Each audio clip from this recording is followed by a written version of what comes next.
Hi, it's Chris with Implied Music. What's a sequence? Well, you probably think you know what a sequencer is. There's certainly one in your DAW. There are hardware sequencers. But in classical music, in conventional theory, a sequence refers to a rather specific thing. It's useful for melody, harmony, rhythm, great for improvisers and for composers. Let's take a look at it today.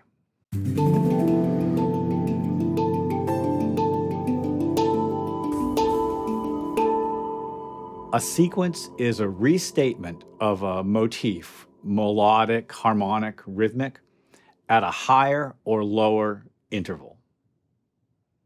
You've heard it a ton. I'll give you an example. That's our motif. Down a scale step, up a scale step, down a scale step. We call that a tonal sequence. It's not an exact chromatic transposition. The first statement, minor sixth up, minor third down, whole step, is followed by major sixth up, major third down, down a half step. But all of the notes, both the chords and the melody, are from one scale set. And this is actually a pretty satisfying way to work with sequences. And your listener immediately gets the overall harmonic language and the feeling. Let's listen to it one more time. This type of motivic manipulation is very common in writing for picture and writing decent songs. I'll tell you what, there's lots of other things that we can do with the idea of sequence, not the least of which is a kind of a chromatic version.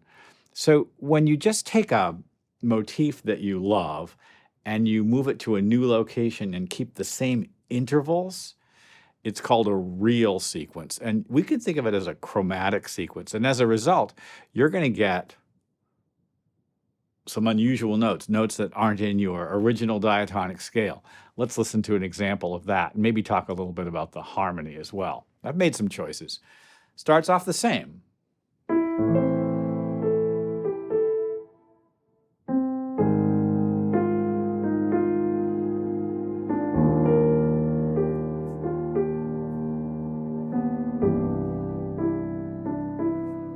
Each statement of the motif follows that intervallic pattern, minor sixth up, down a minor third, and whole step. But of course, when I move it anywhere else, I'm immediately sort of dropping into a kind of a new key system. So A minor is followed by A flat major, is followed by E flat major, is followed by C major. And the result is a very different feeling, and it feels much more epic, doesn't it? Let's look at some other tricks we can do with sequencing. One of my favorites is one that appears in Bach's preludes quite a bit. It's sometimes called a false sequence, where some bits are sequenced and some bits aren't.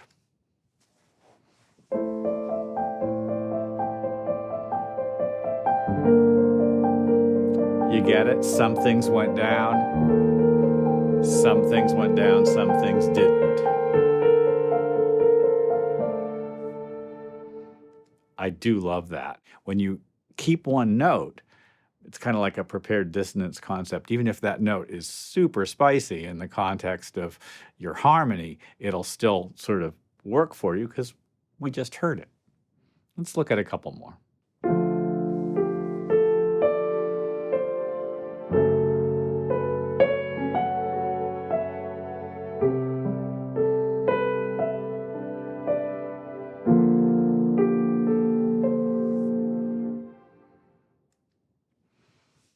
I love this example because it uses 5 notes of basically pentatonic phrase, and I'm just using an exact real sequencing, moving it around.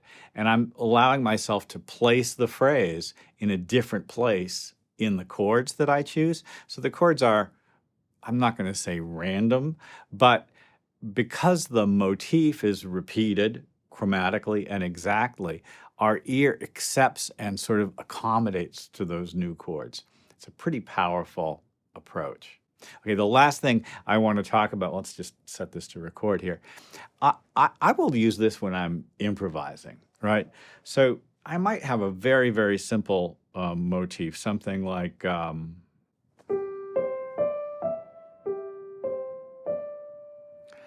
I can harmonize that with a C chord.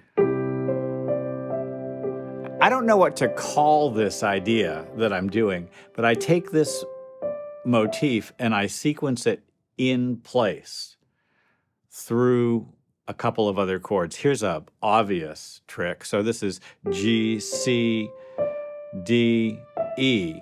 Now if I have to go to C minor, the E becomes E flat. So C, C minor.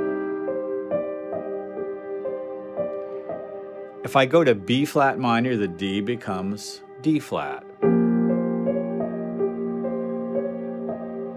A flat major, exactly the same notes.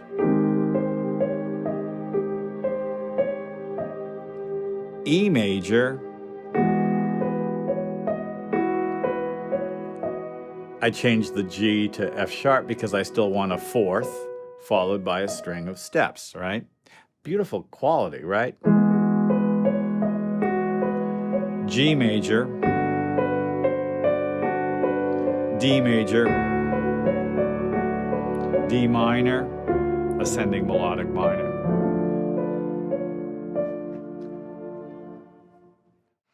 Listen, I can tell that I'm getting into the weeds with this a little bit. Sequences are a powerful way of simply extending your melodic ideas. You can make longer compositions by using repetition at different pitch levels. There's extensions to this concept as well. You can have rhythmic sequences, rhythmic repetitions with different notes, right? Very common idea in jazz and rock. We use it all the time. And there's also sequences in harmony, which is kind of a different thing, and someday we should take a look at it. But I think this is enough for now. Like and subscribe and ding the bell. You'll be notified when I do new videos. Let me know what's up for you. I'm, always curious to hear from you. I know sometimes I go kind of weirdly deep on things that are of particular interest to me, not interesting to everybody else. I understand that. Keep an eye out for my series about the writing that I'm doing on the sound inside the play that I'm working on right now. I'm kind of obsessed with it, and it's taking a lot of my attention. That's typical for me when I'm working on a show or a film.